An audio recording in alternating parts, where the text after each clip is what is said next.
बिस्मिल्लाहिर्रहमानिर्रहीम। बेटा यूट्यूब पे मेरी किसी भी वीडियो को सर्च करने के लिए आप अपनी क्लास यूट्यूब सर्च बार के ऊपर अपनी क्लास, अपनी एक्सरसाइज का नंबर और इसके बाद सर नदीम मुनव्वर लाजमी तौर पे लिखें। आपके सामने उस एक्सरसाइज के तमाम क्वेश्चन आ जाएंगे।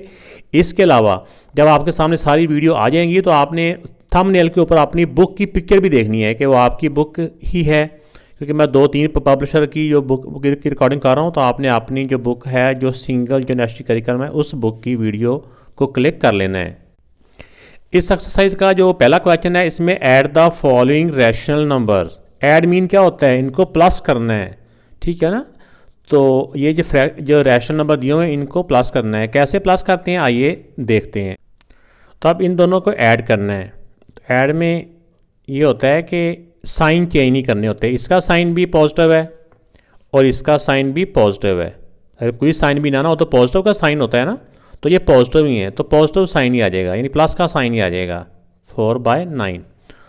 तो इससे पहले ये हम क्लास 4-5 से भी करते आ रहे हैं कि जब भी फ्रैक्शन होती है, बटे वाली वैल्यू होती है, तो उनको प्लस या माइनस करने के लिए हमने उनका एलसीएम करना होता है। 9 और 9 का एलसीएम 9 ही होता है। ऐसी है ना, जब सेम नंबर हो तो उनको एक दफ़ा लिख लिया जाता है। तो ये 9 1 9, 9 को 1 से मल्टीप्लाई करेंगे तो 9 आता है। तो 5 को 1 से करेंगे तो 5 1 5। ऐसा ये भी 9 है, 9 1 9। इसको 1 से मल्टीप्लाई करेंगे तो इसको 1 से 4 1 4। तो 4 में 5 प्लस किए तो आ जाते हैं 9/9। तो 9 को जब 9 से डिवाइड करेंगे तो आंसर आ जाएगा 1। तो ये बेटा इनके ऐड करने से ये आंसर आ गया। नेक्स्ट पार्ट है, इन दोनों को क्या करना है, ऐड करना है। तो ऐड में मैंने जैसा कि बताया कि साइन चेंज नहीं होते, तो इनके साइन वही रहेंगे जो इनके साथ ही हैं। 4 ये पॉजिटिव है तो पॉजिटिव रह जाएगा 9/14। अब जब भी प्लस माइनस हो, फ्रैक्शन की प्लस माइनस हो, तो सबसे पहले हमने उनका एलसीएम करना होता है, एलसीएम निकालना होता है। 4 और 14 का एलसीएम हम निकाल लेंगे बाय डिवीजन मेथड। इस तरह से करने को बाय डिवीजन मेथड कहते हैं। 2 7 दा 2 2 दा।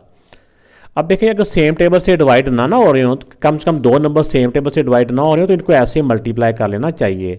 तो ये आ जाएगा, इन तीनों को मल्टीप्लाई करें तो आ जाता है 28। इनका एलसीएम आ गया 28। अब 4 को किससे मल्टीप्लाई करें, 28 आता है। 4 को 7 से, इसको 7 से करेंगे तो इसको भी 7 से मल्टीप्लाई करके हम यहाँ लिख देंगे। तो ये होता है 13 7 91। जो भी इनके साथ साइन होता है ना, वो साइन इधर ही आ जाएगा। अब इसके साथ पॉजिटिव का साइन है। 14 को 2 से मल्टीप्लाई करें तो एलसीएम की इक्वल आता है, तो इसको भी 2 से मल्टीप्लाई करेंगे तो 18 आ जाएगा।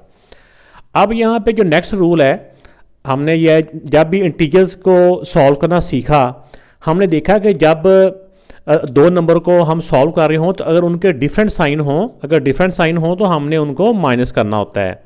ऐसी है ना, अगर सेम साइन हो तो हमने उनको प्लस करना होता है। अगर 2 नंबर हैं, उन दोनों के डिफरेंट साइन हो तो हमने उनको माइनस करना होता है।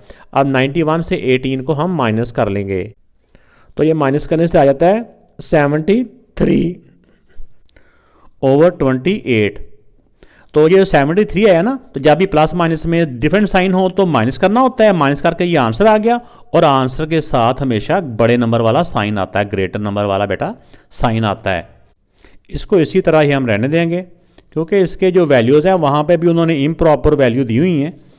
जैसे ये इम्प्रॉपर थी तो हम इसका आंसर भी इम्प्रॉपर में रहने देंगे, वरना इसको अंदर आके इसे डिवाइड करके हम मिक्स फ्रैक्शन में भी इसको कर सकते हैं। दोनों तरह से ठीक है, जैसे आप कहें, कम से कम इतना तो बच्चों को ज़रूर करना चाहिए। तो ये जो पार्ट है, इसमें देखो 2 फ्रैक्शन दी हुई हैं। तो इन दोनों में जैसा कि मैंने बताया कि जब भी क्वेश्चन में कहा हुआ है कि इनको ऐड करें, ऐड में बेटा ये होता है कि वैसे तो बच्चे यही समझते हैं कि ऐड में शायद इनको हमने प्लस कर देना है, ऐसा नहीं होता। ऐड में ये होता है कि साइन चेंज नहीं करने होते, साइन चेंज नहीं करने। और साइन चेंज नहीं करने तो उनको पहले ऐसे लिख लेना आप लोगों ने। अब साइनों के अकॉर्डिंग, साइनों के मुताबिक हमने देखना होता है कि वो सेम साइन हो तो प्लस करना है, डिफरेंट साइन हो तो माइनस करना होता है। बस वो वाला ये बात यहाँ पे आती है। अब 11 और 22 इनका एलसीएम कर लेंगे। 11 और 22 का बेटा एलसीएम होता है 22, क्योंकि 11 का टेबल काउंट करें तो उसमें 22 आता है ना, तो 22 लिख लें एलसीएम। अब 11 को किससे मल्टीप्लाई करें, 22 आता है 2 से, तो इसके ऊपर वाले नंबर को भी 2 से मल्टीप्लाई करके यहाँ लिख देंगे। 7 2 14। जो भी इनके साथ साइन होगा ना, वो साइन इनके साथ ही आ जाएगा। अब इसका साइन ये है तो 22 को किससे मल्टीप्लाई करें, 22 आता है 1 से ही, तो इसको ही 1 से मल्टीप्लाई करेंगे, 3 1 दा 3। अब यहाँ पे देखें बेटा, अब इन दो नंबर्स को हमने सॉल्व करना है। अब दोनों नंबर्स के साइन देखने होते हैं। अब दोनों के सेम साइन है, सेम साइन हो तो हमने उनको प्लस करना होता है।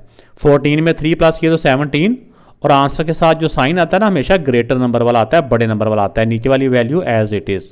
तो ये बेटा इसका आंसर है। इस वाले पार्ट में भी बेटा देखें कि दोनों को हमने ऐड करना है, तो ऐड में हमने इनके साइन चेंज नहीं करने, जो भी इनके साइन है वो साइन एज इट इज़ आ जाएंगे। इसका नेगेटिव का साइन है तो नेगेटिव को साइन को थोड़ा सा बाहर करके चाहे आप लिख लें, इससे कोई फर्क नहीं पड़ता। अब दोनों का सेम नंबर है, सेम नंबर हो ना डिनोमिनेटर में तो वही एलसीएम हो जाता है। तो अगर सेम ही नंबर एलसीएम हो तो वो नंबर भी एज इट इज़ नीचे आ जाते हैं। या वैसे कहले 13 को 1 से मल्टीप्लाई करेंगे तो 13 आता है, इसको 1 से, तो 1 से मल्टीप्लाई करने से वो नंबर वही का वही आ जाता है, साइन भी साथ वही आ जाएगा। इसका नेगेटिव साइन है, ये भी 8 इधर आ जाएगा। अब यहाँ पे देखिए दोनों के सेम साइन है, तो सेम साइन हो तो हमने प्लस करना होता है। 8 में 6 को प्लस किया तो 14, और आंसर के साथ बड़े नंबर वाला साइन, और ये जो एलसीएम है ये एज इट इज़। ठीक हो गया, तो ये बेटा इस पार्ट का आंसर आ गया। तो इस वाले पार्ट में इन दोनों फ्रैक्शंस को, इन रैशनल नंबर को हमने ऐड करना है, तो ऐड में साइन चेंज नहीं होते। 3/4 ये नेगेटिव का साइन है तो ऐसे ही नेगेटिव 6/5। ठीक हो गया। अब 5 और 4 फ्रैक्शन को जब भी प्लस माइनस करना हो तो उनका एलसीएम होता है, डिनोमिनेटर्स का एलसीएम। 4 और 5 क्योंकि दोनों सेम टेबल से डिवाइड नहीं हो रहे, अगर दोनों नंबर सेम टेबल से हमें नज़र आ रहा है कि डिवाइड नहीं हो रहे, तो इनको डायरेक्ट ही मल्टीप्लाई कर दे, वही एलसीएम होता है। तो चाहे आप एलसीएम निकाल भी ले, अगर आपको मेरी इस बात की समझ नहीं आई तो 4 को किससे मल्टीप्लाई करें, 20 होता है। 4 को 5 से मल्टीप्लाई करने से एलसीएम के इक्वल आता है, तो इसको 5 से मल्टीप्लाई किया तो ऊपर वाले को भी 5 से मल्टीप्लाई करके हम इधर लिख देंगे। इसका साइन पॉजिटिव है, यहाँ पॉजिटिव भी रहने देंगे। शुरू में पॉजिटिव लिखना ज़रूरी भी नहीं होता, अंडरस्टूड होता है, बंदा खुद ही समझता है कि कोई साइन नहीं हो तो प्लस का साइन ही है शुरू में। अब इस वाले 5 को किससे मल्टीप्लाई करें कि एलसीएम की इक्वल हो जाए। 5 को 4 से करने से 20 आता है, तो ऊपर वाले को भी 4 से मल्टीप्लाई कर देंगे। 4 6 दा 24।